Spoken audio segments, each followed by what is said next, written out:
Hello YouTube, and welcome back to Useapalooza with me, the Inconsistent Crafter. Today I'm going to finish up my Halloween canvases that I started last year. So, yeah, the only problem is I do not have this purple paint. So, I'm going to have to get creative. But anyway, you know the drill. Enjoy.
Okay, so here are the finished products.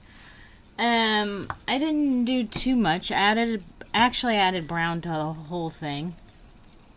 And then I did more fluorescent orange, and then I did a bunch of glow-in-the-dark paint. And on this one, I did a bunch of brown and then glow-in-the-dark paint. And this one is all glow-in-the-dark. This whole thing glows. His eyes, his mouth.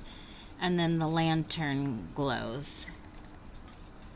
Yeah, anyway, I think it turned out awesome. Maybe I'll take some pictures of them glowing if I can do that and then show them to you. But, yep, this one was quick and easy because it was already mostly done and I was just finishing it up. I don't think I'm going to list these. I think I'm going to keep these for my own Halloween collection. But if it's something you're interested in, I could do more of these. Anyway, thanks for watching this episode of Useapalooza with me, the Inconsistent Crafter, and I'll see you in the next video. Have a great day.